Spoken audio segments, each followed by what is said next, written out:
ನಮಸ್ಕಾರ. ಕಲ್ಲಪ್ಪಣ್ಣ ನಾನು ಕುಂತು ಮಾತಾಡುವಂಥ ಸಂದರ್ಭದಲ್ಲಿ ಕಲ್ಲಪ್ಪಣ್ಣ ಒಂದು ಮಾತು ಹೇಳ್ತಾನೆ. ಏನಂದ್ರೆ, 1000 ಜನ 1000 ಮಾತಾಡ್ಲಿಕ್ಕವ್ನ ನಾವು ಕಿವ್ಯಾಗ ಹಾಕೋಬಾರ್ದು. 1000 ಜನ 1000 ಮಾತಾಡ್ತಾರ, ಅವ್ರಿಗೆ ತಿಳಿದದ್ದು ಅವ್ರು ಮಾತಾಡ್ತಾರ, ಅದನ್ನು ನಾವು ಕಿವ್ಯಾಗ ಹಾಕೋಬಾರ್ದು. ಒಂದು ವೇಳೆ ನಾವು ಕಿವ್ಯಾಗ ಹಾಕೊಂಡೆವು, ನಾವು ಸೋಲಿನ ಕಡೆಗೆ ಹೋಗ್ತೀವಿ. ಕಿವ್ಯಾಗ ಹಾಕಲಿಲ್ಲ, ನಾವು ಗೆಲುವಿನ ಕಡೆಗೆ ಹೋಗ್ತೀವಿ ಅನ್ನೋ ಮಾತು ಕಲ್ಲಪ್ಪಣ್ಣ ಹೇಳ್ತಾರೆ. ನಾವಿರೋದು 4 ಮಂದಿ ನಡ್ಬರ್ಕ, 4 ಮಂದಿ ನಡ್ಬರ್ಕ ನಾವಿದ್ದು ಬದುಕು ಮಾಡಕತ್ತೀವಿ ಅಂತಂದ್ರೆ 4 ಮಂದಿ 4 ಮಾತು ಹೇಳೋರೆ ನಮ್ಗೆ. ನಾವು 4 ಮಂದಿಗೆ 4 ಮಾತು ಹೇಳೋರೆ.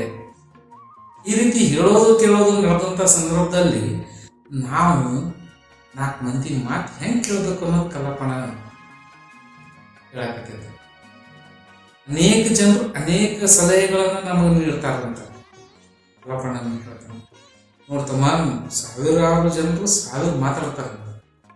ನಾ ಏನೇ ಒಂದು ಸಣ್ಣ ಕೆಲಸ ಮಾಡಲಿ, ದೊಡ್ಡ ಕೆಲಸ ಮಾಡಲಿ, ಅದ್ರ ಬಗ್ಗೆ 1000 ಜನ ಮಾತಾಡ್ತಾರೆ. ಆದ್ರೆ ನಾವು ಆ 1000 ಮಾತುಗಳ ಬಗ್ಗೆ ತಲೆ ಕೆಡಿಸ್ಕೊಬಾರ್ದಮ್ಮ ಅನ್ನೋ ಮಾತು ಕಲ್ಲಪ್ಪಣ್ಣ ಹೇಳ್ತಾರೆ. ಅದನ್ನು ನಮ್ಗೆ ಸತ್ಯ ಅನ್ನಿಸ್ತು. ಯಾಕಂದ್ರೆ ಕಲ್ಲಪ್ಪಣ್ಣ ಅದ್ರ ಮುಂದಿನ ಪರಿಣಾಮನ ಹೇಳಿದೆ. ಮಾತು 1000 ಮಂದಿ ಮಾತು ಕೇಳಿದೆವು ಅಂದ್ರೆ ನಾವು ಸೋಲಿನ ಕಡೆಗೆ ಹೋಗ್ತೀವಿ ಅಂತ, ಕೇಳಲಿಲ್ಲ ಅಂದ್ರೆ ಗೆಲುವಿನ ಕಡೆಗೆ ಹೋಗ್ತೀವಿ ಅಂತ.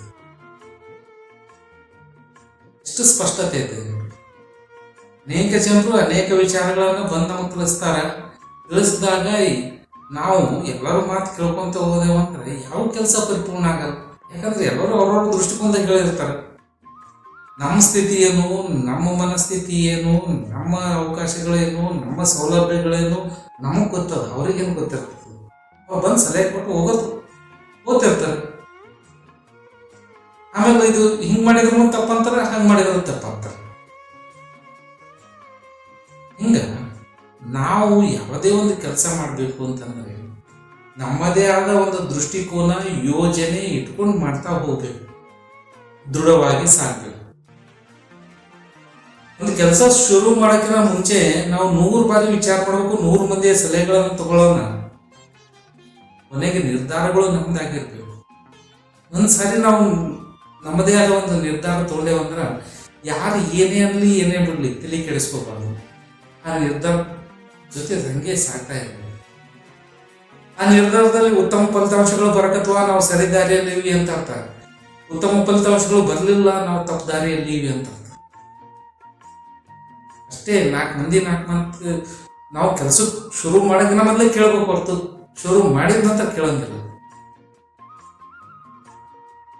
ಸ್ವೀಕರಿಸಲು ಸಾಧ್ಯವಿರ್ತಕ್ಕಂಥ ಕೆಲವು ಸಲಹೆಗಳು ಇರ್ತಾವ, ಅಂಥವನ್ನ ನಾವು ಸ್ವೀಕರಿಸಬೇಕು. ಎಲ್ಲರ ಮಾತುಗಳನ್ನ ಸ್ವೀಕರಿಸೋಕೆ ಹೋದೆವು ಅಂತಂದ್ರೆ ಬಂದಕ್ಕೆ ಬಿದ್ದುಬಿಡ್ತೀವಿ.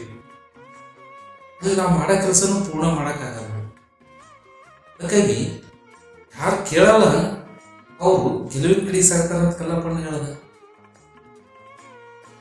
ಈ ರೀತಿಯಾಗಿ ನಾವು ಯಾವುದೇ ಒಂದು ಕೆಲಸದಲ್ಲಿ ಗೆಲುವನ್ನು ಪಡಿಬೇಕು ಅಂತಂದ್ರೆ ಕೆಲಸದ ಆರಂಭಕ್ಕಿಂತಲೂ ಮೊದಲು ಯೋಜನೆಯನ್ನ ತಯಾರಿಸುವ ಸಂದರ್ಭದಲ್ಲಿ 1000 ಮಂದಿಗಳಿಂದ 1000 ಸಲಹೆಗಳನ್ನು ಸ್ವೀಕರಿಸೋಣ. ಅದರಲ್ಲಿ ಯಾವುದು ಸರಿ, ನಮಗೆ ಯಾವ್ದು ಸರಿವಂತದ ಅವುಗಳನ್ನು ಸೇರಿಸಿಕೊಂಡು ಸರಿಯಾದ ದಾರಿಯಲ್ಲಿ ನಾವು ಸಾಗಬೇಕು.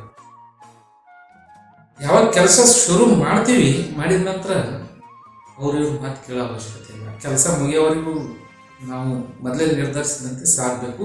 ಅಂದ್ರೆ ಮಾತ್ರ ನಮ್ಗೆ ಗೆಲುವು ಸಿಗ್ತದೆ, ಇಲ್ಲಾಂದ್ರೆ ಸೋಲು ಕಟ್ಟಿಟ್ಟ ಬುತ್ತಿ. ಅವ್ರವ್ರ ಮಾತು ಕೇಳ್ಕೊಂತ ಹೋದೆವು ಅಂದ್ರೆ ಯಾವ ಕೆಲಸ ದಂಡಿಗತ್ತಲ್ಲ. ಅದಕ್ಕೆ ನಾವು ನಮ್ಮ ಕೆಲಸ ಮಾಡುವ ಸಂದರ್ಭದಲ್ಲಿ 1000 ಮಂದಿ 1000 ಮಾತಾಡ್ತಾರ ವಿಚಾರ ಮಾಡ್ಕೊಂತ ಕುಂತರೂ ಆಗಲ್ಲ. ಮಾತಾಡಿದ್ರು ಅವ್ರ ಮಾತುಗಳನ್ನು ನಮ್ಮ ಕಿವಿಗೆ ಹಾಕೋಬಾರ್ದು ನಾವು. ಯಾಕಂದ್ರೆ ನಾವು ಸಾಧಬೇಕಾಗಿರ್ತದೆ. ಕಿವಿಗೆ ಹಾಕೊಂಡು ಕುಂತೇವಂದ್ರೆ ಇಲ್ಲೇ ಕುಂದಿರ್ತೀವಿ, ಮುಂದಕ್ಕೆ ಹೋಗೋದಿಲ್ಲ. ಮತ್ತೆ ಯಾವಾಗ ಸಾಧನೆ ಮಾಡ್ತೀವಿ, ನಾವು ಸಾಧಿಸ್ತೀವಿ, ನಮ್ಮ ಮಾತು ಅವಾಗ ಬೇರೆಯವ್ರು ಕೇಳ್ತಾರೆ. ಅವಾಗ ನಮ್ಮ ಮಾತಿಗೆ ಒಂದು ಬೆಲೆ ಬರ್ತದೆ, ತೂಕ ಬರ್ತದೆ, ನಮಗೊಂದು ಅರ್ಹತೆ ಬರ್ತದೆ. ಆ ಅರ್ಹತೆಯಿಂದ ಅವಕಾಶ ಸಿಗ್ತದೆ. ಯಾರು ನಮ್ಮನ್ನ ಈ ಜಗತ್ತಿನಲ್ಲಿ ಸುಲಭವಾಗಿ ನಂಬಲ್ಲ. ನಾವು ಒಂದಿಷ್ಟು ಸಾಧಿಸಿದ ನಂತರನೇ ನಮ್ಮನ್ನು ನಂಬ್ತಾರ. ಸಾಧಿಸೋದು ಹೆಂಗೆ ಸಾಧಿಸೋದಂದ್ರೆ ಕ್ಯೂಡಾಗಿ ಸಾಧಿಸ್ಬೇಕು. ಬೇಕಾದವ್ರು ಬೇಕಾದಲ್ಲಿ ನಾವು ಸಾಧನೆ ಮಾಡ್ಬೇಕಾದ್ರೆ ಸಾಧಿಸಿದ ನಂತರ ಯಾರು ಅಂದಿರ್ತಾರ ಅವರೇ ಹೊಗಳ್ತಾರ.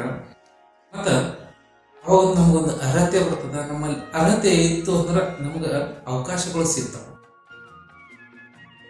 ಮತ್ತೆ ಯೋಗ್ಯತೆ ಉಂಟಾಗ್ತದೆ ನಮ್ಮಲ್ಲಿ. ಆ ಯೋಗ್ಯತೆಯಿಂದ ನಮಗೆ ಮರ್ಯಾದೆ ಬರ್ತದೆ. ಅರ್ಹತೆಯಿಂದ ಅವಕಾಶ ಸಿಕ್ಕರೆ ಯೋಗ್ಯತೆಯಿಂದ ಮರ್ಯಾದೆ ಸಿಗ್ತದೆ. ಈ ಅರ್ಹತೆ ಯೋಗ್ಯತೆಗಳು ಯಾವಾಗ ಸಿಗ್ತಾವ ಅಂದ್ರೆ ನಾವು ಕಿವುಡಾಗಿ ಸಾಧನೆಯನ್ನ ಮಾಡಿದಾಗ. 1000 ಮಂದಿ 1000 ಮಾತು ಹೇಳಲ್ಲ, ಅವ್ರ ಮಾತುಗಳನ್ನು ಕೇಳಿಸಲಾರದೆ ಸಾಗ್ತಾ ಹೋಗಿ ಸಾಧನೆ ಸಾಧಿಸಿದ ನಂತರನೇ ನಮಗೊಂದು ಅರ್ಹತೆ ಬರ್ತದ, ಯೋಗ್ಯತೆ ಬರ್ತದ. ಆ ಯೋಗ್ಯತೆ ಅರ್ಹತೆಗಳಿಂದ ನಮಗೆ ಮುಂದೆ ಬಹಳಷ್ಟು ಅವಕಾಶಗಳು ಸಿಗ್ತಾವ. ಆ ಬಹಳಷ್ಟು ಅವಕಾಶಗಳಿಂದ ಗೌರವನೂ ಸಿಗ್ತದೆ. ನಾವು ಆಡುವ ಮಾತುಗಳಿಗೆ ಬೆಲೆನೂ ಸಿಗ್ತದ. ಇಲ್ಲಾಂದ್ರೆ ಯಾವುದೂ ಬೆಲೆ ಇರಲ್ಲ. ನಾವು ಸಾಧಿಸುವುದಕ್ಕಿಂತ ಮೌನವಾಗಿರ್ಬೇಕು. ಸಾಧಿಸಿದ ನಂತರ ನಮ್ಮ ಸಾಧನೆಯೇ ಮಾತಾಡ್ತಿರ್ಬೇಕು. ನಾವು ಅವಾಗ ಮಾತಾಡಿದ್ರೆ ಬೆಲೆ ಇರ್ತದೆ. ಸಾಧಿಸುವುದಕ್ಕಿಂತ ಮುಂಚೆ ಮಾತಾಡಿದೆವು ನಮ್ಮ ಮಾತಿಗೆ ಬೆಲೆ ಇಲ್ಲ. ಸಾಧಿಸಿದ ನಂತರ ನಾವು ಮಾತಾಡಿದೆವು ಅವಾಗ ಮಾತಿಗೆ ಸಾಕಷ್ಟು ಬೆಲೆ ಇರ್ತದೆ.